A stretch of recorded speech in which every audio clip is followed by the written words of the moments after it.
ನಾರಾಯಣಾಯ ಪರಿಪೂರ್ಣಗುಣಾರ್ಣವಾಯ ವಿಶ್ವೋದಯಸ್ಥಿತಿಲಯೋನ್ನಿಯತಿಪ್ರದಾಯ ಜ್ಞಾನಪ್ರದಾಯ ವಿಬುಧಾಸುರಸೌಖ್ಯದುಃಖಸತ್ಕಾರಣಾಯ ವಿತತಾಯ ನಮೋ ನಮಸ್ತೆ. ನಾರಾಯಣಂ ಸುರಗುರುಂ ಜಗದೇಕನಾಥಂ ಭಕ್ತಪ್ರಿಯಂ ಸಕಲಲೋಕನಮಸ್ಕೃತಂಚ ತ್ರೈಗುಣ್ಯವರ್ತಿತವಜಂ ಬಹುಮದ್ಯಮೀಶಂ ವಂದೇ ಭವದ್ಘ್ನಮರಾಸುರಸಿದ್ಧವೈದ್ಯಂ. ನಾರಾಯಣಂ ನಮಸ್ಕೃತ್ಯ ನರಂ ಚೈವ ನರೋತ್ತಮಂ ದೇವೀಂ ಸರಸ್ವತೀಂ ವ್ಯಾಸಂ ತತೋ ಜಯಮುದೀರಯೇ. ನಾರಾಯಣಂ ಗುಣೈಃ ಸರ್ವೈರುದೀರ್ಣಂ ದೋಷವರ್ಜಿತಂ ಜ್ಞೇಯಂ ಗಮ್ಯಂ ಗುರುಂಶ್ಚಾಪಿ ನತ್ವಾ ಸೂತ್ರಾರ್ಥ ಉಚ್ಯತೆ. ಓಂ ಅಥಾತೋ ಜಿಜ್ಞಾಸ ಓಂ ದೇವಂ ನಾರಾಯಣಂ ನತ್ವಾ ಸರ್ವದೋಷವಿವರ್ಜಿತಂ ಪರಿಪೂರ್ಣಂ ಗುರುಂಶ್ಚಾನ್ ಗೀತಾರ್ಥಂ ವಕ್ಷ್ಯಾಮಿ ಲೇಶತಃ. ಸಮಸ್ತಗುಣಸಂಪೂರ್ಣಂ ಸರ್ವದೋಷವಿವರ್ಜಿತಂ ನಾರಾಯಣಂ ನಮಸ್ಕೃತ್ಯ ಗೀತಾತಾತ್ಪರ್ಯಮುಚ್ಯತೆ. ಧರ್ಮಗುಣಗಣನಿಲಯಂ ಪತಿಂ ರಮಾಯಾಃ ಜಗದಘದಹನಂಚ ವಾಸವೀಸೂನುಂ ಮುನಿಕುಲತಿಲಕಂಚ ಪೂರ್ಣಬೋಧಂ ಗುರುಮಪಿ ಪರಮಂ ಗುರುಂಚ ಮೇ ವಂದೇ. ಧರ್ಮಕ್ಷೇತ್ರೇ ಕುರುಕ್ಷೇತ್ರೇ ಸಮವೇತಾಯುತ್ಸವಃ ಮಾಮಕಾಃ ಪಾಂಡವಾಶ್ಚೈವ ಕಿಮಕುರ್ವತ ಸಂಜಯ. ಗೀತಾ ತಾತ್ಪರ್ಯ ಆಗಬೇಕಲ್ಲ ಈಗ.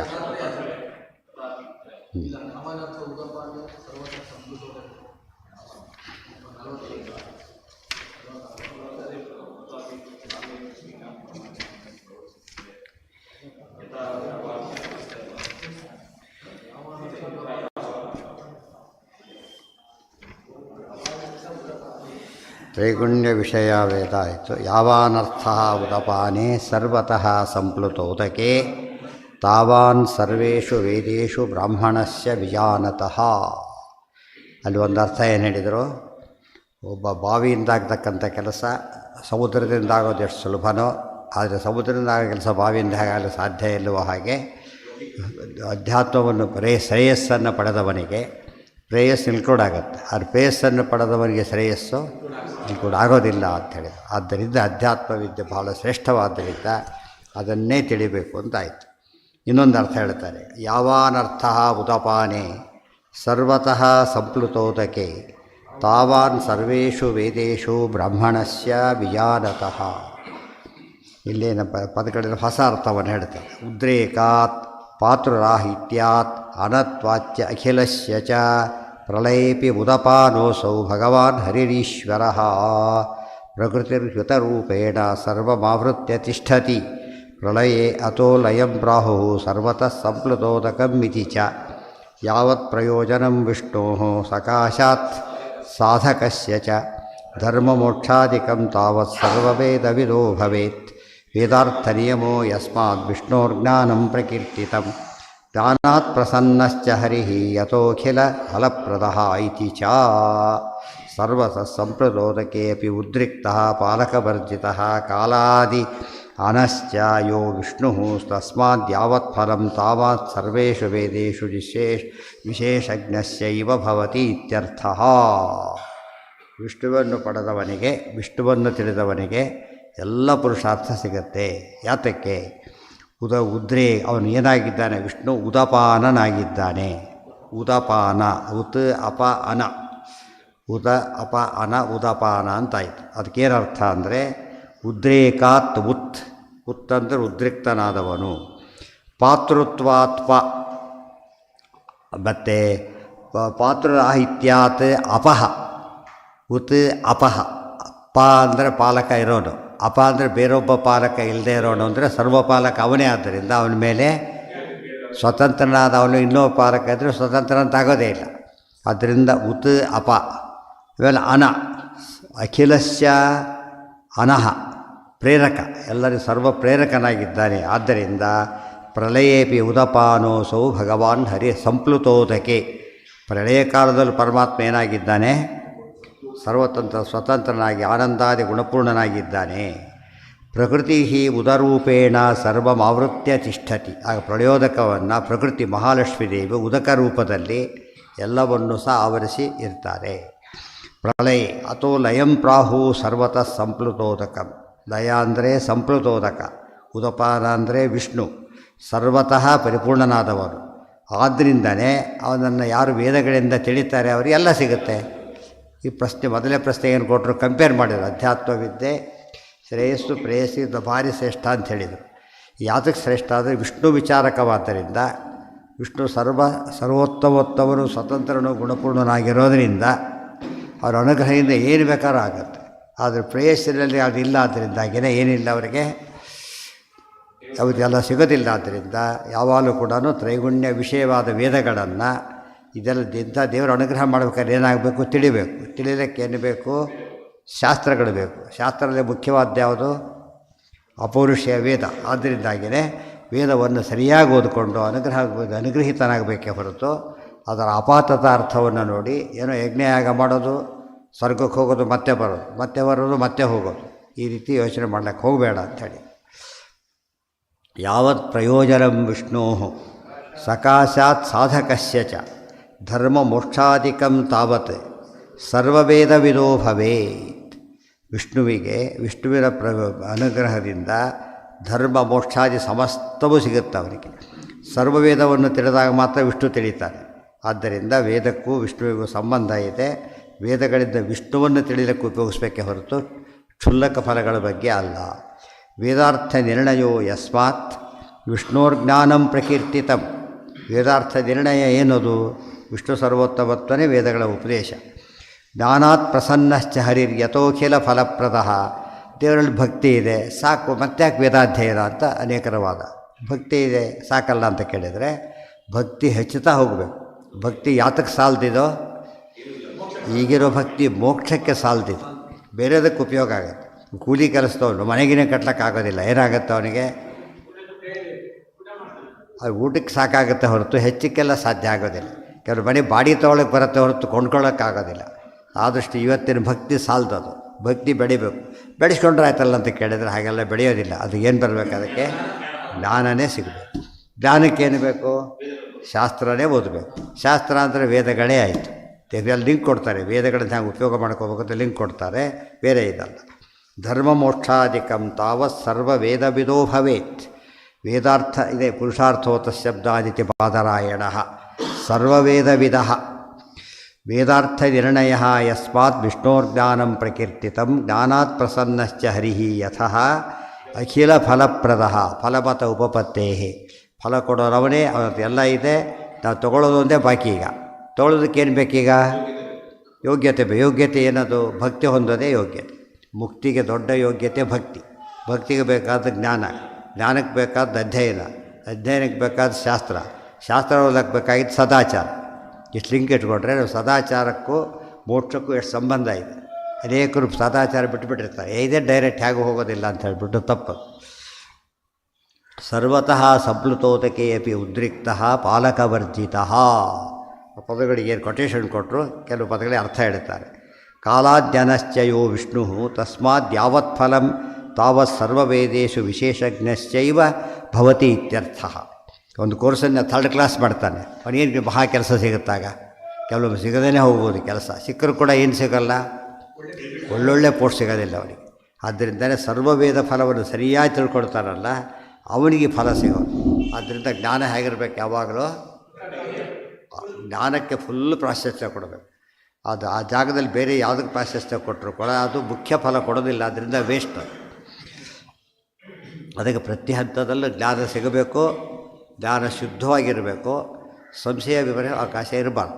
ಇದನ್ನು ಮೇಂಟೈನ್ ಮಾಡ್ತಾನೇ ಹೋಗ್ತಿರ್ಬೇಕು ಯಾವಾಗಲೂ ಕೂಡ. ಏನೋ ಜ್ಞಾನ ಬಂತು ಏನಾಯಿತು ಅಂತ ಹೇಳಿದರೆ ಅದೇನೂ ಪ್ರಯೋಜನ ಇಲ್ಲ. ಅನ್ನ ಮಾಡಿದರೆ ಹೇಗಿರಬೇಕು, ಅಡುಗೆ ಮಾಡಿದರೆ ರುಚಿ ಇರಬೇಕು ತಾನೇ. ಏನೋ ಮಾಡಿದರೆ ಅದು ಹೇಗೆ ಆಗೋದಿಲ್ವೋ, ರುಚಿ ಇಲ್ಲದ ಅನ್ನ ಹೇಗೋ ಭಕ್ತಿ ಇಲ್ಲದ ಜ್ಞಾನ ಹಾಗೆ. ಭಕ್ತಿ ಇಲ್ಲದ ಜ್ಞಾನ ಎಂದೂ ಕೂಡ ಏನು ಉಪಯೋಗ ಬರೋದಿಲ್ಲ. ಜ್ಞಾನವಿಲ್ಲದ ಭಕ್ತಿ ಹಾಗೆ, ಭಕ್ತಿ ಇಲ್ಲ, ಜ್ಞಾನ ಬಂತು ಭಕ್ತಿ ಬರಲೇ ಇಲ್ಲ, ಏನು ಉಪಯೋಗ. ಭಕ್ತಿ ಇದೆ ಜ್ಞಾನ ಬರಲಿಲ್ಲ, ಜ್ಞಾನ ಇದೆ ಭಕ್ತಿ ಬರಲಿಲ್ಲ, ಎರಡೂ ವೇಸ್ಟೆ. ಸರಿಯಾದ ಜ್ಞಾನಕ್ಕೆ ಏನು ಬರಬೇಕು, ಭಕ್ತಿ ನಮಗೆ ಯಾಕೆ ಭಕ್ತಿ ಬಂದಿಲ್ಲ ಅಂತ ಪ್ರಶ್ನೆ. ಈಗ ಸರಿಯಾದ ಜ್ಞಾನ ಇಲ್ಲ. ಜ್ಞಾನ ಇದೆ, ಈಗ ಸಿಕ್ಕಾಬಿಟ್ಟು ಓದಿ ಹಾಕ್ಬಿಟ್ಟವ್ರು ಇದ್ದಾರೆ. ಏನು ಬರಲಿಲ್ಲ ಅವರಿಗೆ? ಸರಿಯಾದ ಜ್ಞಾನ ಬರದೇ ಹೋಗಿದ್ದರಿಂದ ಸರಿಯಾದ ಭಕ್ತಿ ಬರಲಿಲ್ಲ.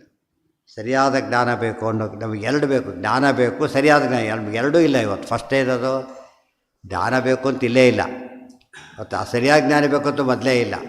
ಏನೋ ಒಂದು ಆಯ್ತಲ್ಲ ಬಂತ ಸಾಕಷ್ಟೆ. ಅದಕ್ಕೆ ಇದರಲ್ಲಿ ಲೋಕದಲ್ಲಿ ಹಾಗೆ ವಿಚಾರ ಮಾಡೋದಿಲ್ಲ. ಇದು ಬಂದಾಗ ಒಳ್ಳೆಯದೇ ಬರಬೇಕು, ಹಾಗೇ ಬರಬೇಕು. ಟಿ ವಿ ಸ್ವಲ್ಪ ಡಲ್ ಆದರೂ ಕೂಡ ಬರ್ತಾರೆ, ಫೋನ್ ಮಾಡ್ತಾರೆ, ಸರಿಯಾಗಿ ಬರ್ತಾ ಇಲ್ಲ ಬಾ ಅಂತೇಳಿ. ಬಂದಾಗ ನೋಡ್ಕೊಂಡು ಹೋಗಿ ಅಂತ ಕೇಳಿದರೆ ಇಲ್ಲ ಸರಿಯಾಗೇ ಬರಬೇಕು. ದುಡ್ಡು ಕೊಟ್ಟಿಲ್ವಾ ಅದ್ರ ಬೇರೆ ಹೇಳ್ತಾರೆ. ಮತ್ತೆ ತೊಗೊಂಡಿದ್ದು ಯಾತಕ್ಕೆ ಅಷ್ಟು ದುಡ್ಡು ಕೊಟ್ಟು, ಅದು ತೊಗೊಂಡಿದ್ದೆ ಅಷ್ಟು ದುಡ್ಡು ಕೊಟ್ಟು ತೊಗೊಂಡಿಗೆ ಯೋಚನೆ, ಇಷ್ಟು ದೊಡ್ಡ ಜನ್ಮ ವೇಸ್ಟ್ ಮಾಡ್ತೀಯಲ್ಲ. ಹಾಗಿದ್ರೆ ಆ ದುಡ್ಡು ಮತ್ತೆ ಬರಬಹುದು, ಈ ಜನ್ಮ ಮತ್ತೆ ಬರೋದಿಲ್ಲ.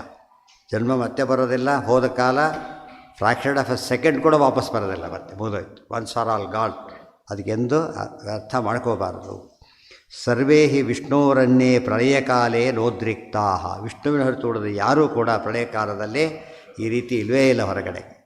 ಏಚ ಉದ್ರಿಕ್ತಾ ಮುಕ್ತಾ ರಮಾಚ ತೇಪಿ ನಪಾಲಕವರ್ಜಿತಾ. ರಮಾದೇವಿ ಮುಕ್ತರು ಇದ್ದಾರೆ, ಅವರಿಗೆ ಸಂಸಾರದ ಭಯ ಏನೂ ಇಲ್ಲ. ಆದರೂ ಕೂಡ ಅವರಿಗೆ ಪಾಲಕವರ್ಜಿತರಲ್ಲ. ಅವರು ನಾರಾಯಣನ ಪಾಲಕನಾಗಿದ್ದಾನೆ, ಸ್ವಾತಂತ್ರ್ಯ ಇಲ್ಲ ಅಂತ ಅರ್ಥ.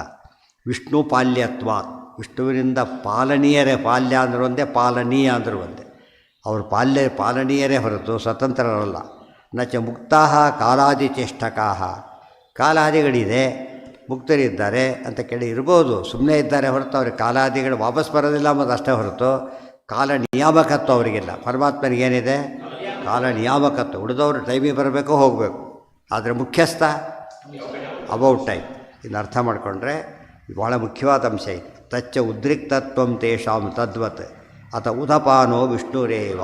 ಉದಪಾನ ಶಬ್ದಕ್ಕೆ ಮಧ್ಯೆ ಮಧ್ಯೆ ಆಚಾರ್ಯ ಅಂತ ಅರ್ಥ ಹೇಳಿಬಿಟ್ಟು ಎಟಿಮಲಾಜಿಕಲ್ ಮೀನಿಂಗ್ ಹೇಗೆ ಉಪಯೋಗ ಮಾಡ್ಕೋಬೇಕು ಅಂತ ಹೇಳ್ತಾರೆ. ಎಲ್ಲ ಕಡೆ ಅಂತ ಹೇಳಕ್ಕೆ ಹೋಗಿದ್ರೆ ಯಾರಿಗೂ ಅರ್ಥನೇ ಆಗ್ತಿರಲ್ಲ, ಹಾಗಾಗ್ತಿತ್ತು. ಮಧ್ಯೆ ಮಧ್ಯೆ ಸ್ಯಾಂಪಲ್ ತೋರಿಸ್ತಾರೆ. ಈ ರೀತಿ ಸಾಧ್ಯವಾದರೆ ಬೇರೆ ಶಾಸ್ತ್ರ ಅಂದ್ಕೊಂಡು ತಿಳ್ಕೊಳ್ಳಿ ಅಂತ. ಬೇರೆ ಕಡೆ ಹೇಳಿದ್ರು ಉಪಯೋಗ ಮಾಡಿಕೊಂಡ್ರೆ ಅರ್ಥ ಆಗುತ್ತೆ, ಮಾಡಿಕೊಳ್ಳಿ ಅಂತ ಹೇಳ್ತಾರೆ. ಆದರೆ ಇದನ್ನೇ ಮಾಡ್ತಾ ಕೂತ್ರು ಪಂಜಿತಾಗುತ್ತೆ, ಯಾರಿಗೂ ತಿಳಿಯೋದಿಲ್ಲ. ಏನು ಮಾಡದೆ ಹೋಗಿಬಿಟ್ರೆ ಅಷ್ಟ ಇರ್ತಾ ಆಯ್ತಲ್ಲ ಅಂತ ಪ್ರಾಮ್ನೆ ಬರುತ್ತೆ. ಅದು ಮಧ್ಯೆ ಮಧ್ಯೆ ಏನು ಮಾಡ್ತಾರೆ, ಈ ರೀತಿ ಮಾಡ್ತಾ ಮಾರ್ಗದರ್ಶನ ಮಾಡ್ತಾರೆ. ಸರಿಯಾಗಿ ಉಪಯೋಗಿಸೋಬೇಕದು. ನಚೋದ್ರಿಕ್ತ ನಾವೇನು ತಿಳ್ಕೊ ಆಚಾರ್ಯ ಬರೀ ಅದು ಮಾಡಲಿಲ್ಲ, ಉಳಿದವ್ರು ಬರೀ ಮಾಡ್ತಿದ್ದಾರೆ ಅಂದರೆ ಆಚಾರ್ಯಗೆ ಬೇರೆ ಬುದ್ಧಿವಂತರು ಅಂತ ತಿಳ್ಕೊಳಕ್ಕಾಗಲಿಲ್ಲ. ಆಚಾರ್ಯ ಬುದ್ಧಿವಂತರಾಗಿದ್ದಕ್ಕೆ ಎಲ್ಲ ಮಾಡಲಿಲ್ಲ ಅಂತ ಅರ್ಥ. ಇದು ಎಲ್ಲ ಹಾಗೆ ಮಾಡಿ ಕೂತಿದ್ರೆ ಅವತಾರ ಮಾಡಿದ್ರು ಅಷ್ಟೇ, ಬಿಟ್ಟರು ಅಷ್ಟೇ, ಏನಾಗ್ತಿತ್ತು ಅಲ್ಲಿಗೆ? ಜ್ಞಾನ ಯಥಾ ಪ್ರಕಾರ ಬರ್ತಾನೆ ಇರಲಿಲ್ಲ. ಅವ್ರ ಉದ್ದೇಶ ಬ್ಯಾಲೆನ್ಸ್ ಮಾಡೋದಾಗಿದೆ, ಯೋಚನೆ ಮಾಡಬೇಕು. ಈ ರೀತಿ ಮಧ್ಯೆ ಮಧ್ಯೆ ಹೇಳ್ತಾ ತಾವು ಎಷ್ಟು ಸಮರ್ಥರು ಅಂತಲೂ ತೋರಿಸ್ಕೊಟ್ರು. ಇವತ್ತು ಯಾರೇನೇ ಅರ್ಥ ಹೇಳಿದ್ವಿ ಬೇಸಿಸ್ ಮೇಲೆ ಹೇಳೋದೇ ಹೊರತು ಮಾರ್ಗದರ್ಶನ ಇದೆ ಇಲ್ಲೇ ಇರೋದು. ಅದನ್ನು ಅತಿ ಮಾಡಿಕೊಂಡ್ರೆ ತಪ್ಪಾಗುತ್ತೆ ಅಂತ ಹೇಳ್ತಾರೆ. ಅಥ ಉದಪಾನೋ ವಿಷ್ಣುರೇವ ಪ್ರಳಯೇ ವಿಶೇಷತೋಪಿ. ಮೊದಲು ಉದಪಾನಕ್ಕೆ ಅಂತ ಅರ್ಥ ಮಾಡಿದರು, ಬಾವಿ ಅಷ್ಟೇ. ಈಗೇನು ಮಾಡಿದರು? ವಿಷ್ಣು ಅಂತ ಅರ್ಥ ಮಾಡಿ. ಯಾಕೆ ಹೇಗೆ ಅರ್ಥ ಆಗುತ್ತೆ ಅಂದರೆ ಆ ಪದಗಳ ಶಕ್ತಿ ಅಲ್ಲಿ ಉಪಯೋಗಿಸೋದಾಗ ಅರ್ಥ ಬರುತ್ತೆ. ಆನೀತವಾತಂ ಸದಯಾತ್ ಇದೆಷ್ಟ ಹೇಳಿದರೆ ಇದಕ್ಕೆಲ್ಲ ಆಧಾರಗಳು ಬೇಕಲ್ಲ ಅಂದರೆ ವೇದಾಧಾರ ಕೊಡ್ತಾರೆ. ಆನೀತವಾತಂ ವಿಷ್ಣು ಆನೀದ ಅವಾತಂ. ವಾತ ಅಂದರೆ ಪ್ರಾಣ. ವಿಷ್ಣು ಬೇರೆ ಯಾರು ಪ್ರಾಣ ಕೊಡೋರು ಬೇಕಿಲ್ಲ. ಅವಾತಂ, ಉಳಿದವರೆಲ್ಲ ಸವಾತಂ. ಅನುಗ್ರಹ ಇದ್ದರೆ ಹೇಳ್ಬಿಟ್ಟಿದ್ರೆ ಇಲ್ಲೇ ಇಲ್ಲ. ಬ್ರಹ್ಮದೇವರಿಗೂ ವಾಯುದೇವರು ಬೇಕು, ವಾಯುದೇವರಿಗೂ ಬ್ರಹ್ಮದೇವರು ಬೇಕು, ಪರಸ್ಪರ. ಅರ್ಥ ಆಯ್ತಾ? ಪರಸ್ಪರ ಬೇಕು. ಹೌದು, ದೇಹ ಮೇಂಟೆನೆನ್ಸ್ ವಾಯುದೇವರು ಮಾಡ್ತಾರೆ, ಉಳಿದ ಸೃಷ್ಟಿಯಾದಿಗಳನ್ನು ಅವ್ರು ಮಾಡ್ತಾರೆ. ಹೀಗಾಗಿ ಇಬ್ಬರಿಗೂ ಮ್ಯೂಚುವಲ್ ಡಿಪೆಂಡೆನ್ಸ್ ಇದೆ. ಇಲ್ಲದವ್ರು ಏನಾಗ್ಬಿಡ್ತಿತ್ತಾಗ ಸಮ ಅಂತ ಆಗ್ತಿರಲಿಲ್ಲ. ಸಮ ಅಂತ ಇಬ್ಬರಲ್ಲೂ ಕೂಡ ಡಿಪೆಂಡೆನ್ಸ್ ಬಂದ ಸಾಮ್ಯ ಬಂತು. ಇಲ್ಲದವ್ರು ಏನಾಗ್ತಿರಲಿಲ್ಲ, ಸಮ ಆಗ್ತಿರಲಿಲ್ಲ.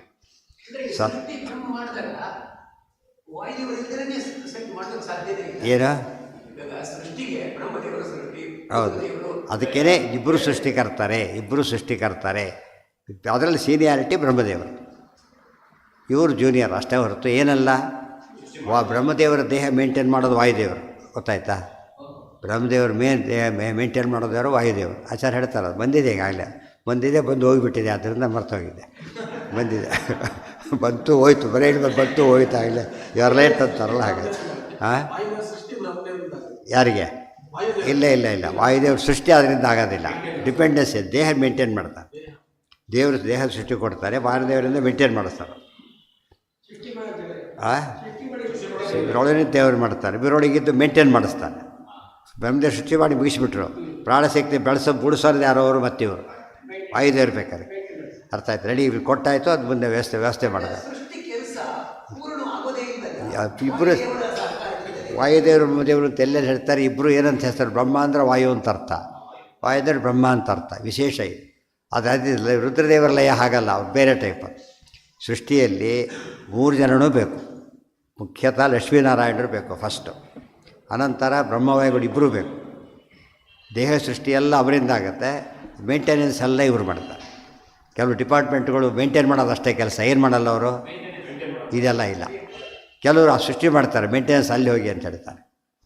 ಅದಕ್ಕೆ ಡಿಸ್ಟ್ರಿಬ್ಯೂಟ್ ದೇವರು ಮಾತ್ರ ಎಲ್ಲದನ್ನು ಒಬ್ಬನೇ ಮಾಡ್ತಾರೆ, ಅದು ವಿಶೇಷ. ಯಾರು ಅಲ್ಲ, ದೇವರು ಇಬ್ಬರು ದೇಹನೂ ಸೃಷ್ಟಿ ಮಾಡ್ತಾನೆ. ವಾಯುದೇವರು ಪ್ರಾಣನಾಗಿ ತಾನೇ ಇದ್ದು ಬಿಡ್ತಾನೆ. ಬ್ರಹ್ಮದೇವರಿಗೆ ದೇಹಕ್ಕೆ ಮೇಂಟೆನೆನ್ಸ್ ಅವರು, ಪ್ರಾಣನಾಗಿ ಪರಮಾತ್ಮನೇ, ದೇಹದ ಮೇಂಟೆನೆನ್ಸ್ ಮಾತ್ರ ವಾಯುದೇವರು ಮಾಡ್ತಾರೆ. ಯಾರಿಗೆ ಬರಲಿಲ್ಲ ನೀವು ವಾಸ್ತೇವ ಸಂಕಷ್ಟ ಪ್ರತಿಯೊಂದು ಹೇಳ್ಬೇಕಾದ್ರೆ ಹೇಳಿದ್ರಲ್ಲ ಈಗಾಗಲೇ. ಆದ್ದರಿಂದ ಅದು ಹೌದು ಹೌದು ಹೌದು ಆ ರೀತಿಯೇ ಬಂದಿರೋದು. ಮತ್ತು ಪ್ರಾಣಾದ್ವಾಯುರ ಜಾತ ಇದ್ದೇ ಇದೆ, ಆಗಲ್ಲ. ವಾಯು ಶಬ್ದಕ್ಕೆ ಬ್ರಹ್ಮದೇವರು ಅಂತಲೂ ಅರ್ಥ. ಮತ್ತೆ ಆನೀದವಾತಂ ಸ್ವಧಯಾ ತದೇಕಂ ತಸ್ಮಾದ್ಧ ಅನ್ಯತ್ ನಪರಃ ಕಿಂಚನಾಸ.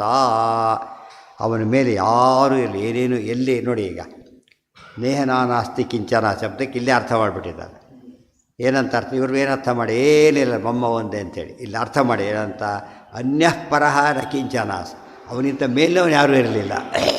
ಎಷ್ಟು ಡಿಫರೆನ್ಸ್ ಅರ್ಥ ಆಯ್ತು. ಈಗ ಅವರು ಗಟ್ಟಿ ಹಿಡ್ಕೊಂಬಿಟ್ರೆ ಅದನ್ನು, ಬೇರೆ ಯಾವುದೂ ಇರಲಿದ್ದಾಗ ಸುಳ್ಳು ಅಂತಾಯಿತು. ಯಾವುದು ವೇದ ಹೇಳ್ತೇವೆ ಸುಳ್ಳು ಅಂತ ಹೇಳ್ತಾ ಇಲ್ಲ. ದೇವರಿಗಿಂತ ಮೇಲಿನವನು ಸುಳ್ಳು ಅಂತ ಅರ್ಥ, ಸಮನೂ ಸುಳ್ಳು ಅಂತ ಅರ್ಥ, ಕೆಳಗಿಂದಿದ್ದೇ ಇದೆ.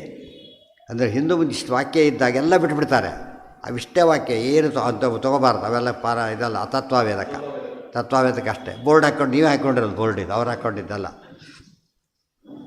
ತಮ ಆಸೀತ್ ತಮಸಾ ಗುಳ್ಹಮಗ್ರೆ, ತಮಸ್ಸಲ್ಲಿ ಪ್ರಕೃತಿ ಇತ್ತು, ತಮಸ್ಸರಿಂದ ಪ್ರಕೃತಿ ಎಲ್ಲ ಮುಚ್ಚೋಗಿತ್ತು. ಪ್ರಕೇತಂ, ಕೇತ ಅಂದರೆ ಜ್ಞಾನ, ಪ್ರಕೇತ ಅಂದರೆ ಪ್ರಜ್ಞಾನ. ಸಲಿಲಂ ಸರ್ವಮಾಯಿದಂ, ಸರ್ವ ನೀರಿನ ರೂಪದಲ್ಲಿ ಅವರಿದ್ದಾರೆ, ಪರಮಾತ್ಮ ಹೀಗಿದ್ದಾನೆ. ಹೀಗೆಲ್ಲ ತಿಳಿಸಿದ್ರಿಂದ ಈ ಅರ್ಥ ಕರೆಕ್ಟಾಗಿ ಬಂತು. ಯಾವಾನರ್ಥ ಉದಪಾನೆ ಎಂಬ ಶ್ಲೋಕ ವೇದದ ಅರ್ಥವಾಗಿದೆ ಅಂತ ಹೇಳ್ತಾರೆ. ಆಪೋವಾಯಿತಮಗ್ರೆ ಆಸೀತ್ ಮೊದಲಾಗಿ ಸಲಿಲ ಆಸೀತ್, ಸಲಿಲ ಏಕೋ ದ್ರಷ್ಟ ಅದ್ವೈತೋ ಭವತಿ ಇತ್ಯಾದಿ ಶ್ರುತಿಭ್ಯಶ್ಚ. ಆಪೋವಾ ಇದಮಗ್ರೆ, ಮೊದಲು ಸೃಷ್ಟಿಯಾಗಿದ್ದು ಯಾವುದು ಸೃಷ್ಟಿಯಲ್ಲಿ? ನೀರು ಸೃಷ್ಟಿಯಾಯಿತು ಫಸ್ಟ್. ನೀರಿಲ್ಲದೆ ಫಸ್ಟ್ ಬರ್ತಾ ಮನೆ ಕಟ್ಟಬೇಕು, ಫಸ್ಟ್ ಏನು ಬೇಕು? ನೀರು ಬೇಕು ಅವನಿಗೆ. ಸಿಮೆಂಟ್ ಇದೆ, ಎಲ್ಲ ನೀರೇ ಇಲ್ಲ, ಮಾಡ್ಲಿಕ್ಕೆ ಬರೋದಿಲ್ಲ. ಅಡಿಗೆ ಬೇಕು, ಫಸ್ಟ್ ನೀರೇ ಇಲ್ಲ. ಹಾಗೆ ಮಾಡು ಅಂತ ಹೇಳಿದ್ರೆ ಸಿಟ್ಕೊಂಡು ಹೋಗ್ಬಿಡ್ತೇವೆ ಬುದ್ಧಿ ಇಲ್ಲಿವರೆಗೆ ಅಂತ. ನೀರಿಲ್ಲದೆ ಹೆಂಗೆ ಮಾಡೋದು ಅಂತ ಹೇಳ್ತಾರೆ, ಸಾಧ್ಯ ಇಲ್ಲ. ಮೊದಲ ಪ್ರತಿಯೊಂದಕ್ಕೂ ಸ್ಟಾರ್ಟ್ ಆಗೋದೇ ಎಲ್ಲಿಂದ ಶುರು ಆಗಬೇಕದು? ನೀರಿಂದ ಸೃಷ್ಟಿಯಾಗ. ನೀರಿಲ್ಲ ಅಂತ ಹೇಳಿದ್ರೆ ಒಂದು ಕಡೆಗೆ ಅಲ್ಲೇನೂ ಇಲ್ಲ ಅಂತ ಅರ್ಥ. ಬೇರೆ ಕಡೆ ಫಸ್ಟ್ ಏನು ಹುಡುಕ್ತಾರೆ ಹೋದಾಗ? ನೀರಿದೆಯಾ ನೋಡ್ತಾರೆ. ನೀರಿದ್ದರೆ ಉಳಿದಿರೋ ಚಾನ್ಸು, ಇಲ್ಲದವರೆ ಜೀವ ಇರೋ ಸೆಕ್ಕೆ ಇಲ್ಲವೇ ಇಲ್ಲ. Very important. ಅದಕ್ಕೆ ದೇವ ಸೃಷ್ಟಿ ಅದು ಬೇರೆ. ಅದು ಎಲ್ಲಿಂದ? ಅದು ಗುಣ ಪ್ರಕೃತಿಯ ಸೃಷ್ಟಿ. ಇವೆಲ್ಲ ಒಂದು ಸ್ಟೇಜ್ ಸೃಷ್ಟಿ ಅಷ್ಟೇ. ಮೊದಲು ಸೃಷ್ಟಿಯಾಗಿದ್ದು ನೀರು. ದೇವ್ರ ಪೂಜೆ ಫಸ್ಟ್ ಏನು ಬೇಕು? ನೀರು ಬೇಕು. ನೀರೇ ಇಲ್ಲ, ಎಲ್ಲ ಇಟ್ಟು ನೀರು. ಬಂಗಾರದ ಎಂಟು ಏನೇನೋ ಇದೆ, ಪಾಪ ನೀರೇ ಇಲ್ಲ. ಅಲ್ಲಿ ಸೃಷ್ಟಿಕ್ರಮ ಪ್ರಕೃತಿ ಅಂದರೆ ಮಹಾಲಕ್ಷ್ಮಿ ಸೃಷ್ಟಿ ಮಾಡ್ದ, ಶ್ರೀಭೂ ದುರ್ಗಾಪ ಸೃಷ್ಟಿ ಮಾಡ್ದ, ಪ್ರಕೃತಿಯ ಗುಣಗಳು ಬಂಧನ ಶಕ್ತಿ ಸೃಷ್ಟಿ ಮಾಡ್ದ ಅಂತ ಅರ್ಥ. ಬಟ್ ಮೇನ್ ಸೃಷ್ಟಿಯಾಗಿದ್ದು ಯಾವುದರಿಂದ? ನೀರಿನಿಂದ. ವೇತನೆ ಶುರುವಾಗೋದೇ ಹಾಗಿದೆ.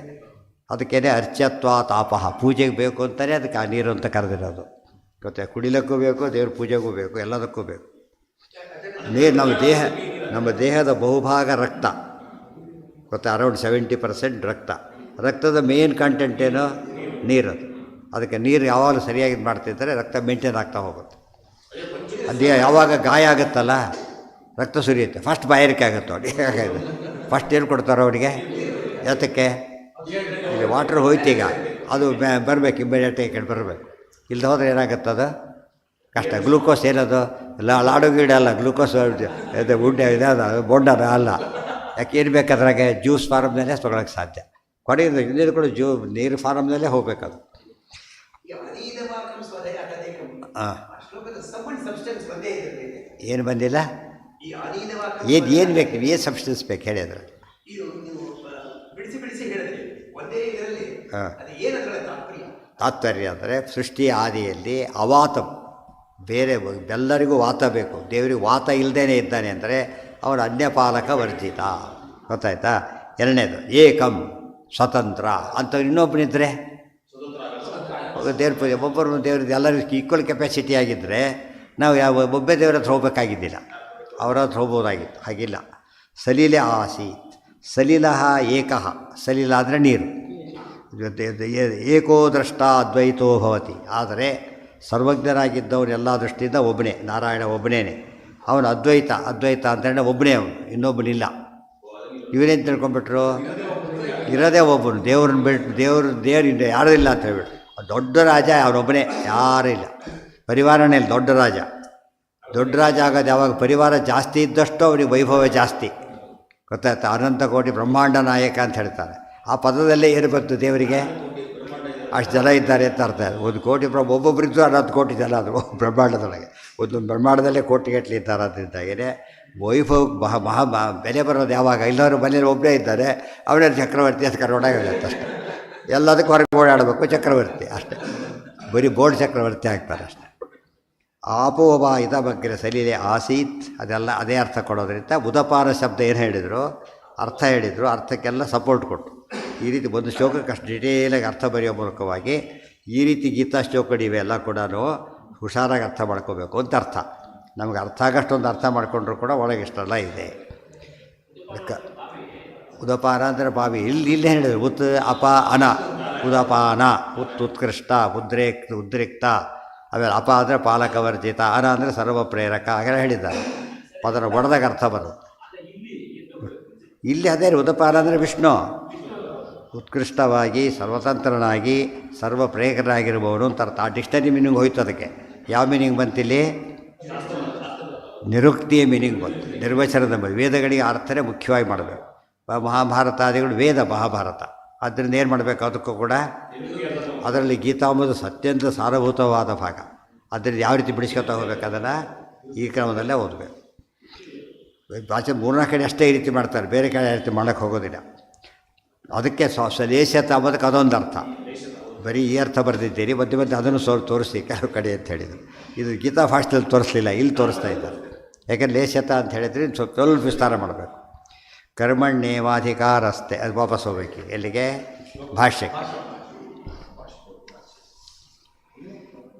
ಎಷ್ಟಾದ ಮೇಲೆ ಈ ಒಂದು ಸ್ಟೇಜ್ ರೀಚ್ ಆಯ್ತು. ಈಗ ಯಾವ ಸ್ಟೇಜ್ ರೀಚ್ ಆಯಿತು? Part A. ಯಶಾತಿ ಅಭೀತ ಸಾಂಖ್ಯೆ ಬುದ್ಧಿರ್ಯೋಗೇ ತ್ವಿಮಾಂಸರು. ಇಷ್ಟೊತ್ತು ಸಾಂಖ್ಯವನ್ನು ಹೇಳಿದೆ, ಈಗ ಯೋಗವನ್ನು ಹೇಳ್ತೇನೆ. ಜ್ಞಾನವನ್ನು ಹೇಳಿದೆ, ಈಗೇನು ಹೇಳ್ತೇನೆ? ಜ್ಞಾನ ಸಾಧನ ಮಾರ್ಗವನ್ನು ಹೇಳ್ತೇನೆ ಅಂತ ಹೇಳ್ತಾ ಇದ್ದಾನೆ. ಜ್ಞಾನ ಸಾಧನ ಮಾರ್ಗಕ್ಕೆ ಏನು ಬೇಕು ಅಂತ ಆಯ್ತು. ಈಗ ಜ್ಞಾನ ಸಾಧನ ಹೇಳಬೇಕು ಅಂತ ಕನ್ಫರ್ಮ್ ಆಯ್ತು. ಈಗ ಗೊತ್ತಾಯ್ತಾ? ಜ್ಞಾನ ಬೇಕು, ಸಾಧನವೂ ಬೇಕು. ಜ್ಞಾನ ಹಾಗೆ ಬರೋದಿಲ್ಲ, ಸಾಧನ ಬೇಕು ಅಂತಾಯ್ತು. ಹೇಗೆ ಬರಬೇಕಾಗಿದ್ದರೆ ಕರ್ಮಣ್ಯೇವಾಧಿಕಾರಸ್ತೆ ಮಾ ಫಲೇಷು ಕದಾಚನ ಮಾ ಕರ್ಮ ಫಲಹೇತುರ್ಭೂರ್ ಮಾತೇ ಸಂಗೋ ಸ್ವಕರ್ಮಣಿ. ಕರ್ಮಣಿಯೇವ ಓದಲಿಕ್ಕೆ ಟೆಕ್ಸ್ಟು ವೇದಗಳಿವೆ. ಆದರೆ ಈ ಬ್ಯಾಕ್ಗ್ರೌಂಡ್ ಇಲ್ಲದೆ ಹೋದರೆ ಅದು ಜ್ಞಾನ ಕೊಡೋದಿಲ್ಲ. ವೇದ ಜ್ಞಾನ ಕೊಡೋಕ್ಕಾರೆ ಏನು ಮಾಡಬೇಕು? ಕರ್ಮಾಚರಣೆ ಮಾಡಲೇಬೇಕು. ಕರ್ಮಣಿಯೇವ ಕರ್ಮಣಿ ಏವ ಅಧಿಕಾರ ತೇ ಮಾ ಫಲೇಷು ಕದಾಚನ. ಅದರ ಫಲ ತರೋದ್ರಲ್ಲಲ್ಲ, ಫಲ ತಗೊಳ್ಳೋದ್ರಲ್ಲಿ ನಿನಗೆ ಹಕ್ಕಿಲ್ಲ. ಯಾವುದ್ರಲ್ಲಿ ಹಕ್ಕಿದೆ ನಿನಗೆ? ಕರ್ಮಾಚರಣೆ ಮಾಡೋದ್ರಲ್ಲಿ ಮಾತ್ರ ಇದೆ ಹೊರತು ಫಲಾಪೇಕ್ಷೆ ಮಾಡೋದ್ರಲ್ಲಲ್ಲ ಅಂತ ಹೇಳ್ತಾರೆ. ಮಾ ಕರ್ಮ ಫಲ ಹೇತುರ್ಭೂರ್ ಮಾತೇ ಸಂಗೋಸ್ತ್ವ ಕರ್ಮಣಿ.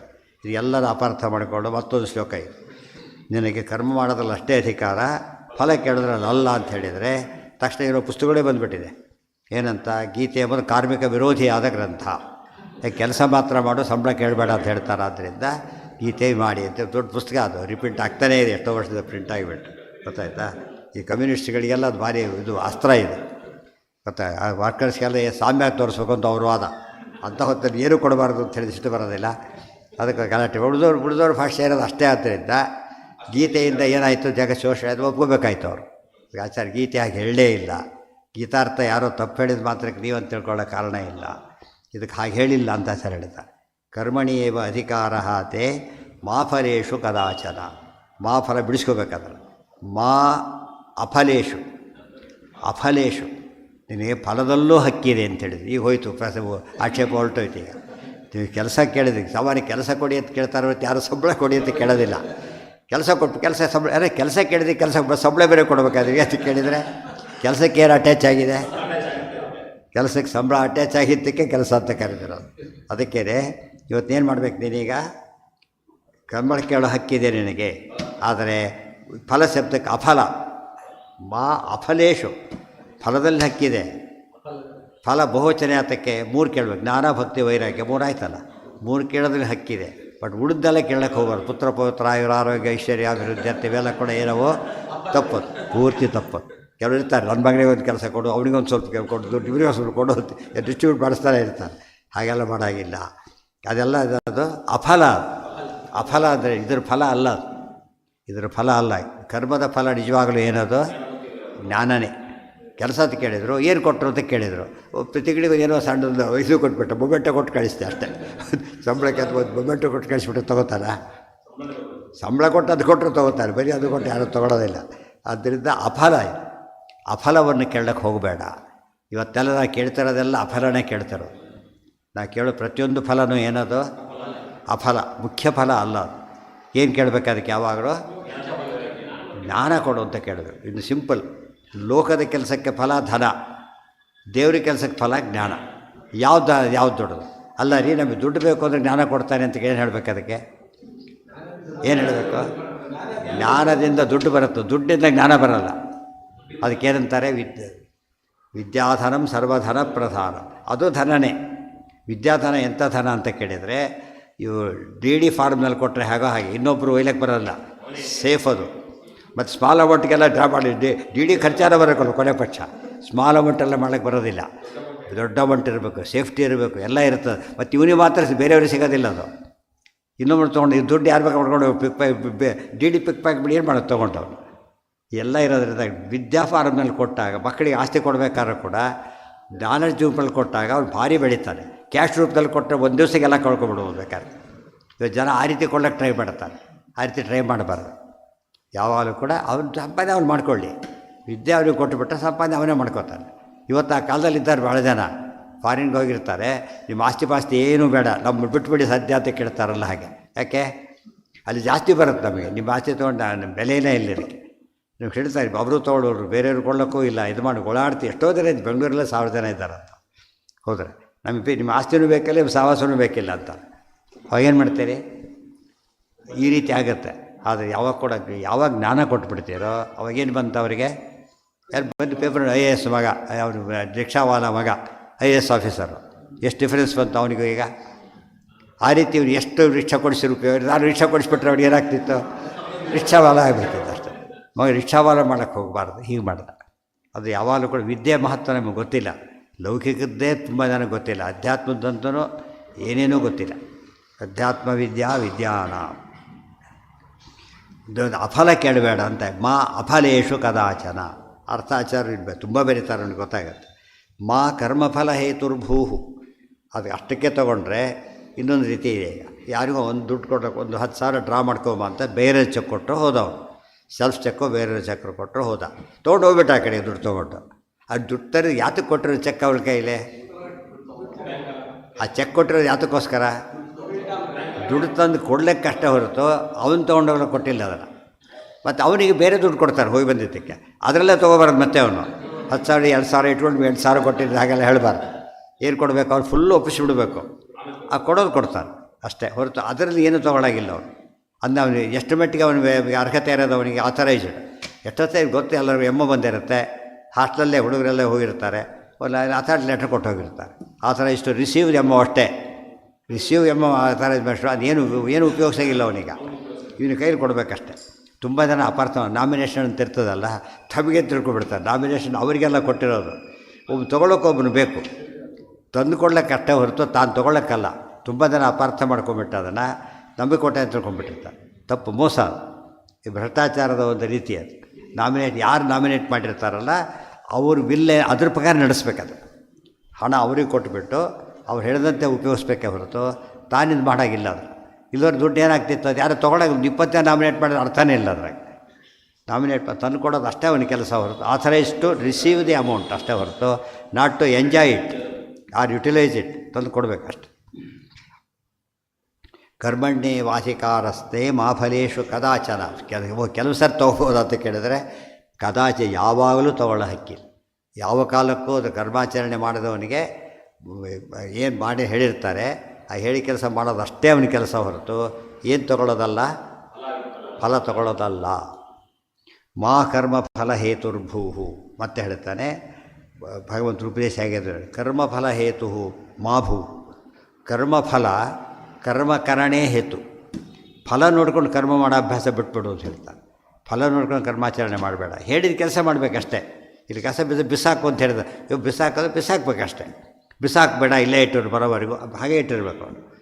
ಇಷ್ಟು ಕೆಲಸ ಹೇಳಿದ್ದು ಮಾಡೋದಷ್ಟೇ ಹೊರತು ಏನು ಮಾಡೋಂಗಿಲ್ಲ, ಅದ್ರ ಬಗ್ಗೆ ಏನು ಮಾಡಬೇಕಿರಲಿಲ್ಲ. ಚೆಕ್ ತೊಗೊಂಡು ತಿದ್ಕೊಂಡ್ಬಿಡೋದು, ತನ್ನ ಹೆಸರು ಬರ್ಕೊಂಡು ಮಾಡೋದು ಏನಾಯ್ತು, ಇನ್ವ್ಯಾಲಿಡ್ ಆಗಿಬಿಡೋದು ಕಾಯಿಲೆ. ಅದಕ್ಕೆ ಏನು ಮಾಡಿ ಏನೇ ಚೇಂಜ್ ಮಾಡಿದ್ರೆ ಯಾರು ಮಾಡಬೇಕಾದ್ರಲ್ಲಿ, ಈಗ ಅದನ್ನು ತೆಗೆದುಹಾಕಿಬಿಟ್ಟಿದ್ದಾರೆ. ಚೇಂಜ್ ಮಾಡಲೇಬಾರ್ದು, ಮಾಡಿದರು ಬೇರೆಯೇ ಕೊಡಿ ಅಂತ ಕೊಡಬೇಡಿ ಅಂತ ಹೇಳ್ತಾರೆ. ಅಷ್ಟರ ಮಟ್ಟಿಗೆ ಬದಲಾಯಿಸಿದ್ದಾರೆ. ಇಷ್ಟಾದರೂ ಬಿಡೋದಿಲ್ಲ, ಮೋಸ ಮಾಡ್ತಾರೆ. ಅದು ತುಂಬ ಸತಿ ಹೇಳಿ ಆಗಿದೆ. ರೋಚನಾರ್ಥಂ ಫಲಶ್ರುತಿ. ಬಿಗಿನರ್ಸ್ಗೆ ಅರ್ಥ ಆಗಲ್ಲ, ಫಲ ಬಿಟ್ಟು ಮಾಡು ಅಂತ ಹೇಳಿದ್ರೆ ಎಲ್ಲರಿಗೆ ಅರ್ಥ ಆಗಲ್ಲ. ಆದ್ದರಿಂದ ಅವರಿಗೆ ಫಲ ಹೇಳಿದ್ರು ಅಷ್ಟೇ. ಅದಕ್ಕೆ ಇನ್ನೂ ದೃಷ್ಟಾಂತ ಕೊಡ್ತಾರೆ. ಅವ್ರು ಔಷಧಿ ತೊಗೊಳ್ಳೇಬೇಕು, ಮಗುವುದು ಔಷಧಿ ತೊಗೊಳ್ಳೇಬೇಕು, ತೊಗೊಳ್ಳೋಕ್ಕೆ ಸಾಧ್ಯ ಇಲ್ಲ.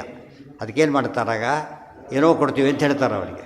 ಅವಾಗ ಅದಕ್ಕೆ ಔಷಧಿ ತೊಗೊಳ್ಳೋ ಇಷ್ಟ ಇಲ್ಲ ಅವನಿಗೆ, ಆದರೆ ಅದ್ರ ಮೇಲೆ ಇಷ್ಟ ಇದೆ.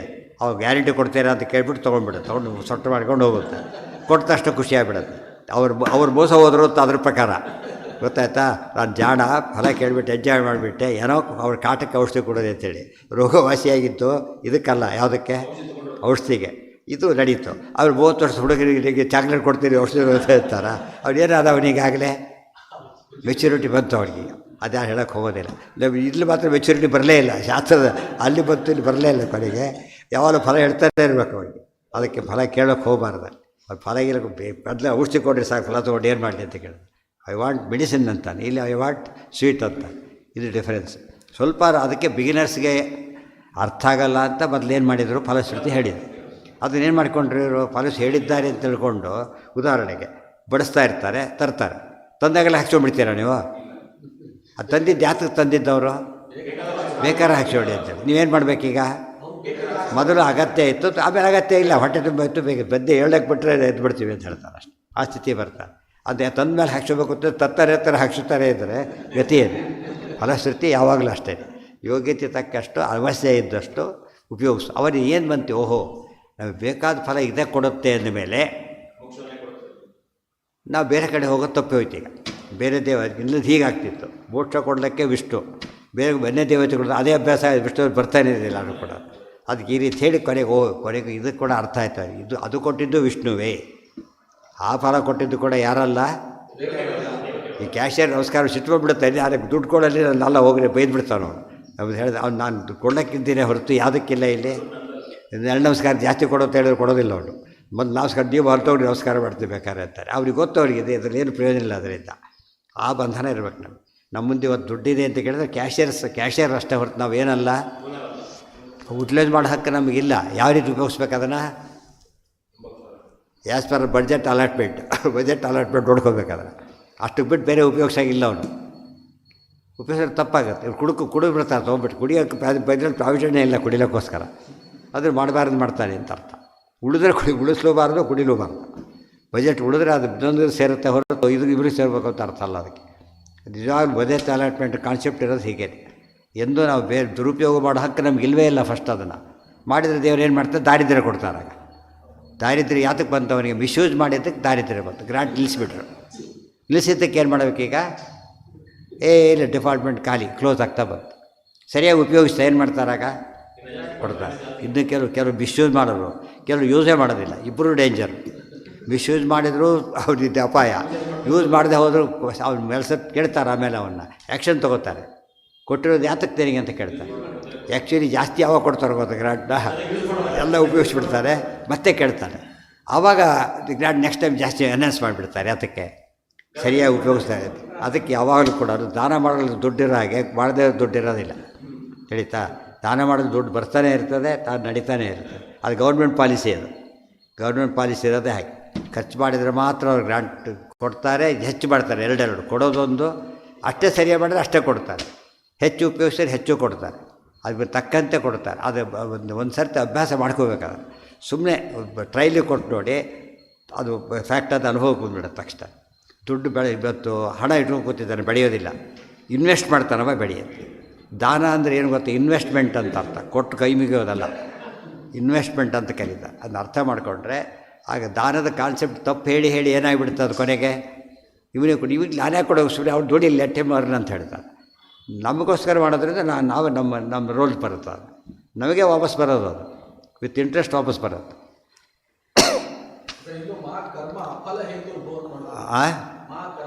ಅಲ್ಲ, ಎರಡರ್ಥನೂ ಮಾಡ್ಕೋಬೇಕು. ಮೊದಲೇದೇನರ್ಥ, ಫಲ ಕೇಳೋದ್ರಲ್ಲಿ ಇಲ್ಲವೇ ಇಲ್ಲ. ಯಾವ ರೀತಿಯಲ್ಲಿ ಮೊದಲು ಇದು ಎರಡರ್ಥ ಯಾತಕ್ಕೆ ಮಾಡಿದ್ರು ಅಂದರೆ ಇದಕ್ಕೆ ಸಣ್ಣ ಫಲಗಳಿವೆ ಕೇಳಬೇಡ ಅಂತ ಹೇಳಿದರು. ಅದಕ್ಕೆ ಹೇಳ್ತಾರೆ ಮಾ ಫಲೇಶು ಕದಾಚನ, ದೊಡ್ಡ ಫಲಗಳಲ್ಲಿ ಇರಬೇಕಾದ್ರೆ ಇನ್ಯಾಕೆ ತೊಗೊಳ್ತೀಯ ನೀನೀಗ, ಸಣ್ಣ ಫಲದಲ್ಲಿ ಇಲ್ಲೇ ಇಲ್ಲಿ ಬಿಟ್ಬಿಡ, ತಲೆ ಕೆರೆಸ್ಕೊಳ್ಳೋಕೆ ಹೋಗಬೇಡ, ಬಾ ಈ ಕಡೆಗೆ ಅಂತ ಹೇಳ್ತಾರೆ. ಮಾ ಫಲೇಶು ಕದಾಚನ ಮಾ ಕರ್ಮ ಫಲಹೇತುರ್ಭೂರ್ ಮಾತೆ ಸಂಗೋಸ್ತ್ವ ಕರ್ಮಣಿ ಕಾಮಾತ್ಮನಾಂ ನಿಂದಾಕೃತ ಕಥಮೇಶಾಂ ಸ್ವರ್ಗ ಕಾಮೋ ಮಾಸ್. ಇಷ್ಟೆಲ್ಲ ಇದ್ಮೇಲೆ ಸುಮ್ಮನೆ ರಿಸ್ಕೇ ಬೇಡ.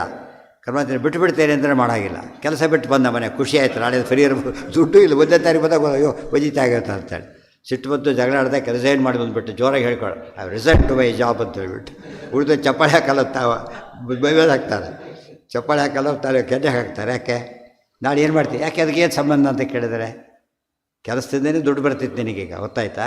ಅದು ಕಳ್ಕೊಂಡಿದ್ರೆ ಹೋಯ್ತು ಅಂತ ಅರ್ಥ. ಕೆಲಸ ಮಾಡಿದವರು ದುಡ್ಡಿಲ್ಲ, ಕೆಲಸ ಮಾಡಿದವರ ಜ್ಞಾನ ಇಲ್ಲ. ಅದರಿಂದಾಗಿಯೇ ನಾವು ಬದುಕಬೇಕೋ ಕರ್ಮ ಮಾಡಿ, ಜ್ಞಾನ ಬೇಕೋ ಅದಕ್ಕೂ ಕರ್ಮ ಮಾಡಿ, ಈಗ ಇದಕ್ಕೆ ಎಷ್ಟು ಬೇಕೋ ಅಷ್ಟು ಮಾಡಿ, ಅದಕ್ಕೆ ಜಾಸ್ತಿ ಮಾಡಿ, ಗೊತ್ತಾಯ್ತಾ? ಇವತ್ತು ಜೀವನೋಪಾಯಕ್ಕೆ ಎಷ್ಟು ದುಡ್ಡು ಬೇಕು ನಮಗೆ, ಅಷ್ಟು ಸಾಕು, ಅದಕ್ಕಿಂತ ಹೆಚ್ಚು ಮಾಡಬಾರ್ದು.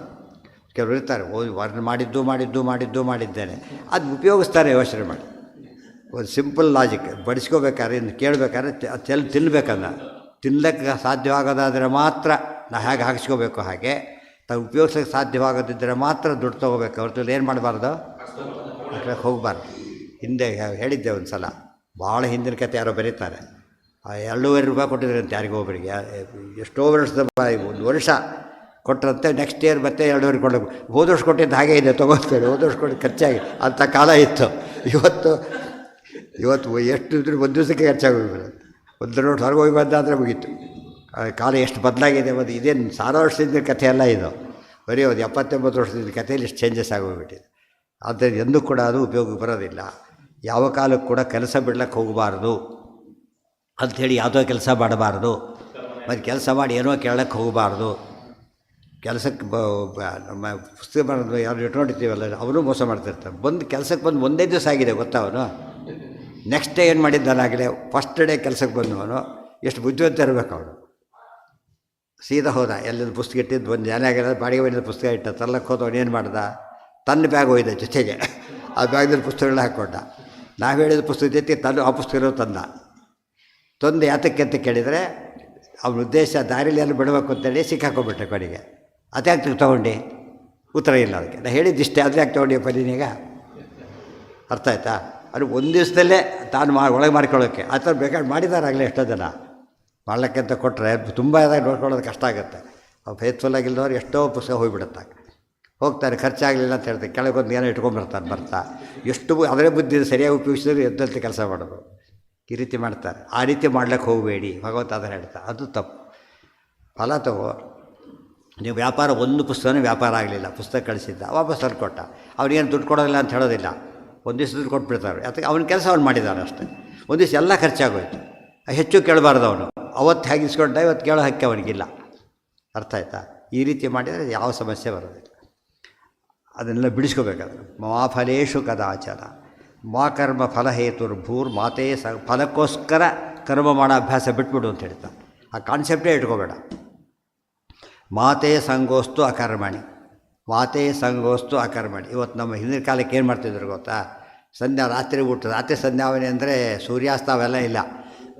ಊಟಕ್ಕಿಂತ ಮುಂಚೆ, ಬೆಳಿಗ್ಗೆ ಊಟಕ್ಕಿಂತ ಮುಂಚೆ ರಾತ್ರಿ ಊಟಕ್ಕಿಂತ ಮುಂಚೆ ಕೆಲವರು ಏನು ಮಾಡಿದ, ಒಬ್ಬರು ಬಂದ, ಇವತ್ತು ನಾನು ಸಂಧ್ಯಾವಂದನೆ ಮಾಡೋದಿಲ್ಲ ಅಂತ ಕೇಳಿದ. ಅವಾಗೇನು ಮಾಡಿದ್ರು ಅವ್ರು ಊಟ ಹಾಕಬೇಡ ಅಂತ ಹೇಳಿ, ಊಟ ಹಾಕಲ್ಲ ಅಂದರು. ಹಾಗೆ ಮಾಡ್ತೀನಿ ಅಂತ ಮಾಡ್ದ. ಆಮೇಲೆ ಇವಾಗ ಊಟ ಬಿಡು, ಊಟ ಹಾಕಿಬಿಡ್ಲಿ, ಊಟ ಹಾಕ್ರಿ ಅಂತ ಕೇಳಿದ. ವ್ಯಾತಕ್ಕೆ ಕೇಳಿದ, ಅವನಿಗೆ ಸಂಧ್ಯಾವಂದನೆ ಮಾಡೋದಿಲ್ಲ ಅಂತ ಹೇಳಿದ. ಊಟ ಇಲ್ಲ ಅಂತ ಹೇಳಿದ್ರೆ ಸ್ವಲ್ಪ ಹೊತ್ತು ಏನು ಮಾಡ್ತಾನೆ, ಹಾಗೆ ಯೋಚನೆ ಮಾಡ್ತಾನೆ ಕೆಲವು ಬುದ್ಧಿವಂತ. ಆಮೇಲೆ ಕರೀತಾರೆ ಅಂತೇಳಿ ಯಾವಾಗ ಸ್ಟ್ರಿಕ್ಟ್ ಆಗಿದ್ಬಿಟ್ಟು ಏನು ಮಾಡ್ತಾನೆ, ಇವತ್ತೊಂದು ಮಾಡ್ತೀನಿ ಹಾಕಿ ಅಂತ ಹೇಳ್ತಾನೆ. ಆಮೇಲೆ ಅಭ್ಯಾಸ ಆಗುತ್ತೆ. ಆಮೇಲೆ ಅದಕ್ಕೆ ಸಂಬಂಧ ಇಲ್ಲ, ಹಾಗೆ ಮಾಡ್ತಾ ಶುರು ಮಾಡ್ತಾ. ಇವತ್ತು ಆ ಥರ ಅಭ್ಯಾಸ ಆಗಲಿಲ್ಲ ಅಂದರೆ ಬಿಡೋ ಅಭ್ಯಾಸನೇ ಜಾಸ್ತಿ ಆಗೋಯ್ತು. ಮಾಡಬಾರ್ದು. ಹೊತ್ತಾಗಿದೆ ಯಾಕೆ ಸಂಧಾನ ಮಾಡಿ, ಇವರೇ ಅಂದ್ಬಿಡ ಹೊತ್ತಾಗಿದೆ ಇಷ್ಟೊತ್ತು ನಾನು ಊಟಕ್ಕೆ ಕೊಡು ಅಂದ್ಬಿಡ್ತಾನೆ. ಮೊದಲು ಮಾಡಿರೋದೆಲ್ಲ ಆಮೇಲೆ ಯಪ್ಪ ಎಷ್ಟು ಹಸಿವಾಗಿದ್ದೀನಿ ಪಾಪ ನಿನ್ನ ಮುಖ ನೋಡೋಕೆ ನಮಗಾಗಲ್ಲ ಅಂತ ಏನೋ ಹೇಳ್ಬಿಡ್ತಾರೆ. ಅವ್ರು ಸೈಕಲಾಜಿಕಲಿ ಬಾರಿ ಡಲ್ ಆಗಿಬಿಟ್ಟು ತಕ್ಷಣ ತೊಗೊಬಿಡ್ತಾರೆ. ಹಾಗೆ ಮಾಡಬಾರ್ದು. 5 ನಿಮಿಷ ಮಾಡು, 10 ಬದಲು 10 ಜಪ ಮಾಡು, ಆ ಥರ ಹೇಳಿದರೆ ಮಾಡ್ತಾನೆ. ಮಾ ಕರ್ಮ ಫಲ ಹೇತು ಭೂ ಮಾತೇ ಸಂಗೋಸ್ತು ಅಕರ್ಮಣಿ. ಎಂದು ಕೆಲಸ ಬಿಡೋದರಲ್ಲಿ ತಲೆ ಹಾಕಬೇಡ. ಈ 4 ಪಾಯಿಂಟ್ ಇದೆ. ಕರ್ಮ ಮಾಡೋದ್ರಲ್ಲಿ ನಿನಗೆ ಅಧಿಕಾರ, ಕ್ಷುಲ್ಲಕ ಫಲ ಕೇಳೋದ್ರಲ್ಲ, ಮುಖ್ಯ ಫಲದಲ್ಲಿ ಅಧಿಕಾರ ಇದೆ. ಆದ್ದರಿಂದ ಏನು ಮಾಡೋಂಗಿಲ್ಲ ನೀನೀಗ. ನಾವು ಇದು ಹೋಯ್ತೀಗ ಗೀತೆ ನಮಗೆ ಕಾರ್ಮಿಕ ವಿರೋಧಿ ಎಂಬ ಕಾನ್ಸೆಪ್ಟ್ ಹೊರಟೋಯ್ತೀಗ. ಅಷ್ಟೇ ಅಲ್ಲ, ಅದರಲ್ಲೂ ಅಧಿಕಾರ ಇದೆ, ಫಲೇಶು ಅಧಿಕಾರ ಇದೆ, ಕರ್ಮದಲ್ಲೂ ಅಧಿಕಾರ ಇದೆ. ಆ ಫಲ ಯಾವುದು ಮುಖ್ಯ. ಸಂಬಳ ಕೊಡದೆ ಹೋದರೆ ಕೋರ್ಟ್ಗೆ ಹೋಗಬೇಕೆ ಹೊರತು ಜೇಬಲ್ ಕೈಯಾಗಿ ತೊಗೋಬಾರ್ದು. ಕೋರ್ಟ್ ಏನು ಮಾಡುತ್ತೆ, ಇಂಟ್ರೆಸ್ಟ್ ಕೊಡಿಸುತ್ತೆ ಲೇಟಾದರೆ. ಬರೀ ದುಡ್ಡು ಕೊಡಿಸೋದಿಲ್ಲ, ಇಂಟ್ರೆಸ್ಟ್ ಕೊಡಿಸೋದು. ಲಂಚ ಕೊಟ್ಟಿಲ್ಲ ಅಂತ ಕೋರ್ಟ್ಗೆ ಹೋಗ್ಲಿಕ್ಕೆ ಬರೋಲ್ಲ. ಯಾಕೆ ಅದು ಇಲ್ಲೇ ಇದೆ. ಸೊ ಫಲಾಪೇಕ್ಷೆ ಎಂದು ಡಿಮ್ಯಾಂಡ್ ಅಲ್ಲ, ಅನುಗ್ರಹ ಕೊಡ್ಬೋದು ಬಿಡ್ಬೋದು ಅಷ್ಟೇ. ಇದು ಹಾಗಲ್ಲ, ರೈಟ್ ಇದೆ ತೊಗೊಳೋದಕ್ಕೆ. ಈ ಅರ್ಥ ಯಾರೂ ಮಾಡಿ ಆಚಾರ ಒಬ್ಬರೇ ಮಾಡಿದ್ದು. ಕರ್ಮಾಚರಣೆ ಸರಿಯಾಗಿ ಮಾಡಿ ಬೇರೆ ಫಲ ಕೆಡದೇ ಇದ್ದವನಿಗೆ ಮುಖ್ಯ ಫಲ ಕೇಳೋ ಹಕ್ಕು ಅವನಿಗಿದೆ ಅಂತೇಳಿ. ಮುಖ್ಯ ಫಲ ಕೊಡೋ ಹಕ್ಕು ಜ್ಞಾನ ಭಕ್ತಿ ವೈರಾಗ್ಯ ಕೊಡಲೇಬೇಕು. ಏನು ಮಾಡಿದ್ದೀನಿ, ಯಾಕೆ ಕೊಡ್ತಾ ಇಲ್ಲ ಭಕ್ತಿ, ಅಷ್ಟು ಜೋರು ಮಾಡಬೇಕು ಭಕ್ತರು. ಯಾಕೆ ಜೋರು ಮಾಡೋದಿಲ್ಲ ಅಂದರೆ ಬೇರೆ ಫಲ ತೊಗೊಬಿಟ್ಟಿರ್ತಾರೆ, ಅದರಿಂದ ಮಾಡೋಕ್ಕಾಗೋದಿಲ್ಲ. ಅದಕ್ಕೋಸ್ಕರ ಫಲ ನೋಡ್ಕೊಂಡು ಕರ್ಮ ಮಾಡೋದು ಬಿಟ್ಬಿಡು. 3ನೇ ಮಾತು. ಕರ್ಮನೇ ಬಿಡ್ಲಿಕ್ಕೆ ಹೋಗಬೇಡ. ಮತ್ತೊಂದು ಮಾತು, ನಾವು ಏನು ಮಾಡ್ಬೋದು ತಕ್ಷಣ 4 ಮಾತು ಸಪ್ರೇಟ್ ಕಮೆಂಟ್ಸ್ ಅವು. ಕರ್ಮಣ್ಯ ಒಂದು ಮಾತು ಮುಗೀತು, ಮಾ ಫಲ ಇನ್ನೊಂದು ಮಾತು ಮುಗೀತು, ಮಾ ಕರ್ಮ ಫಲ ಹೇತುರು ಅದೊಂದು ಮುಗೀತು, ಮಾತೇಸ ಅದೂ ಮುಗೀತು. 4 ವಿಷಯ ಸಪ್ರೇಟ್ ಓದ್ಕೊಂಡ್ಬಿಟ್ರೆ ಎಷ್ಟು ಬಂಧನ ಇದೆ, ಕರ್ಮದ ಬಂಧನ. ಅದನ್ನು ಪೂರ್ತಿ ಬಿಡ್ಬೇಕು. ಮಾ ಸಂಘ ಅಸ್ತು ಅಕರ್ಮಣಿ ಬಿಡಿಸ್ಬೇಕಾದ್ರೆ. ಸಂಘ ಅಂದರೆ ಸ್ನೇಹ. ಕರ್ಮ ಬಿಡೋದರಲ್ಲಿ ಕೆಲಸ ಯಾವ ಬಿಡ್ತಾರೆ, ಸಂಬಳನೂ ಕೊಡೋದೆಲ್ಲ ಕೆಲಸ ಬಿಡ್ತೀವಿ, ಅವಾಗ ಬಿಟ್ಬಿಡೋ ಅಂತಾರೆ. ಎಷ್ಟೋ ಜನ ಹಾಗಿದ್ದಾರೆ. ಮನೇಲಿ ಇತ್ತೀಚೆಗೆ ಅಂತ ಮಹಾನುಭಾವರು ಇದ್ದಾರೆ. ನಮ್ಮಲ್ಲಿ ಯಾರೋ ಓದಿ ಬರ್ತಿದ್ದ ಪಾಪ. ಅವನು ಆಮೇಲೆ ಕೆಲಸ ಒಳ್ಳೆ ಕೆಲಸ ಸಿಕ್ತು ಹೋಗ್ತೀನಿ ಅಂತ ಹೇಳಿದ. ದೂರ ಸಿಕ್ಕಾಬಿಟ್ಟೆ ದೂರ. ಈ ಪಾಪ ನೆಸಿಟ್ ಇರುತ್ತೆ ಹೋಗಪ್ಪ ಅಂತ ಹೇಳಿದ. ಬರೋದಿಲ್ಲ 1 ವರ್ಷ ನಾನು ನೋಡ್ಕೊಬರ್ತೇನೆ ಹೊರಟ. ದಿವಸ ಅಷ್ಟು ದೂರ ಹೋಗಿ ಬರಬೇಕು, ಖರ್ಚು ತಂದೆ ಎಲ್ಲ ಖರ್ಚು 1 ವರ್ಷ ಮುಗೀತು. ಆಮೇಲೆ ಸಂಬಳ ಕೊಟ್ಟಿಲ್ಲ, ಅರಿವರಿಗೂ ಕೊಟ್ಟಿಲ್ಲ ಅವರು. ಆಮೇಲೆ ಈಗ ನಿಮಗೆ ಸಂಬಳ ಬೇಕೋ ಸರ್ಟಿಫಿಕೇಟ್ ಬೇಕು ಅಂತ ಕೇಳಿದ. ನೀವು ಸಂಬಳ ಬೇಕಾದ್ರೆ ಸಂಬಳ ಕೊಟ್ಬಿಟ್ಟು ಸರ್ಟಿಫಿಕೇಟ್ ಕೊಡೋಲ್ಲ, ಸರ್ವಿಸ್ ರೆಕಾರ್ಡ್ ಆಗಲ್ಲ, ಬೇರೆ ಕಡೆ ಕೆಲಸ ಸಿಗೋಲ್ಲ ಅವರಿಗೆ, ಅವ್ರಿಗೆ ಬೆನಿಫಿಟ್ ಸಿಗೋಲ್ಲ. ಅದು ಬೇಕು ಅಂದರೆ ನಿಮಗೆ ಸಂಬಳ ಕೊಡೋಲ್ಲ. ಎಂಥ ದುರುಪಯೋಗ ತಗೋತಾರೆ. ಮೊದಲೇನಂದ್ರು ಆಮೇಲೆ ಕೊಡ್ತೀವಿ, ಬದಲಿಗೆ ಕೊಡ್ತೀವಿ ಅಂತೇಳಿ. ಆಮೇಲೆ ನಿನಗೆ ಸರ್ಟಿಫಿಕೇಟ್ ಬೇಕಾದ್ರೆ ಸಂಬಳ ಇಲ್ಲ. ಕೊನೆಗೆ ಏನು ಮಾಡಿದಾತ, ಸಂಬಳ ಬಸ್ ಚಾರ್ಜ್ ಹಾಕ್ಕೊಂಡಿದ್ದು ಹೋಯ್ತು, ಇಲ್ಲಿ ಬರ್ತಿದ್ದು ದುಡ್ಡು ಎಲ್ಲ ಹೋಯ್ತು. ಕೊನೆಗೆ ಎಷ್ಟು ಕುತಂತ್ರ ಮಾಡ್ತಾರೆ. ಇದೆಲ್ಲ ಮಾಡ್ಲಿಕ್ಕೆ ಸಾಧ್ಯ ಇಲ್ಲ.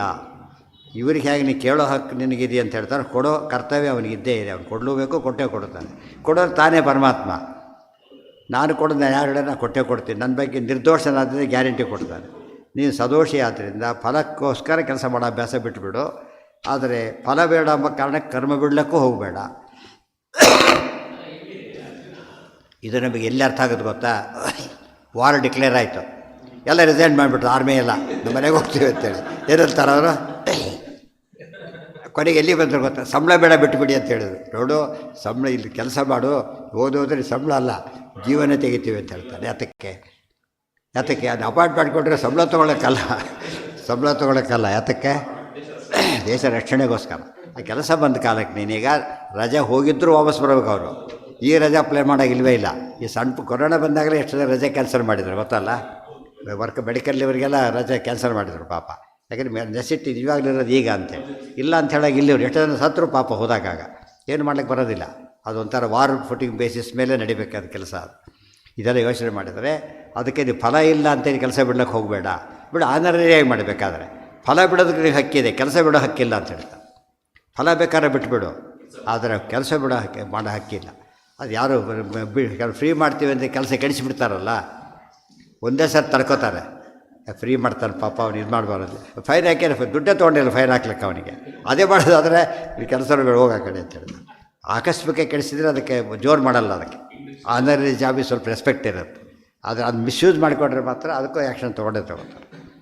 ಇದಿಷ್ಟು ಬೇರೆ ಮೀನಿಂಗ್, ಮೇಲ್ನೋಟದ ಮೀನಿಂಗ್ ಅಷ್ಟೇ ಇಷ್ಟ ಆಗಿರೋದು. ಮುಂದೇನು ಅಂತ ನಾಳೆ ಮುಂದೆ ನೋಡೋಣ ಅಂತ ಅಷ್ಟೇ. ಇದರಲ್ಲಿ ತಾತ್ಪರ್ಯ ಎರಡಕ್ಕೂ ಬರೀತಾರೆ.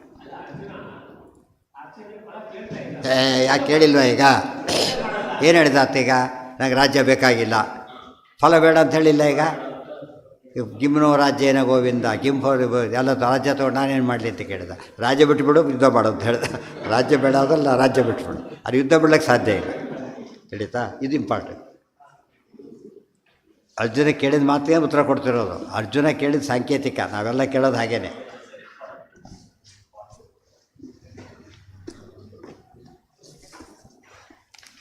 ಇದನ್ನು ಯಾಕೆ ಓದಲ್ಲ ಗೊತ್ತಾ? ನಮ್ಮ ಪಂಡಿತರು ಯಾಕೆ ಓದಲ್ಲ, ಎಲ್ಲರೂ ಅಲ್ಲ, ಯಾಕೆ ಓದಲ್ಲ ಅಂತ ಕೇಳಿದರೆ, ಇದೇನು ಕಷ್ಟವಾದ ಪದ ಏನು ಇಲ್ಲೇ ಇಲ್ಲ, ಯಾಕೆ ಓದಬೇಕು ಅಂತೇಳಿ. ಪ್ರತಿಯೊಂದು ಪದ ಕಷ್ಟದ ಪದನೇ, ತಿಳ್ಕೊಳ್ಳೋದು ಒಂದು ಕಷ್ಟ. ಭಾಷೆಕಾರಿಗೆ ಅರ್ಥ ಆಗಿದ್ದ ಪದಗಳು ಅವೆಲ್ಲ ಆಚಾರ್ಯ ಹೇಳಿದ್ಮೇಲೆ ಗೊತ್ತಾಯಿತು. ಆಮೇಲೆ ಅನುಷ್ಠಾನ ಮಾಡೋದಂತೂ ಭಾರಿ ಕಷ್ಟದ ಕೆಲಸ. ತಿಳ್ಕೊಳ್ಳೋದು ಒಂದು ಕಷ್ಟ, ತಿನ್ನೋದು ಜೀರ್ಣಿಸ್ಕೊಳ್ಳೋದು ಅಂತೀವಲ್ಲ, ಜೀರ್ಣ ಆಗೋದು ಅಂದರೆ ಫಾಲೋ ಮಾಡಿದರೆ ಜೀರ್ಣ ಆದಾಗ ಲೆಕ್ಕ. ಫಾಲೋ ಮಾಡೋದು ಸುಲಭ ಅಲ್ಲ, ಮಾಡೋಕ್ಕೆ ಹೊರಟಾಗ ಅದು ಫಲ ಬೇರೆಯೇ.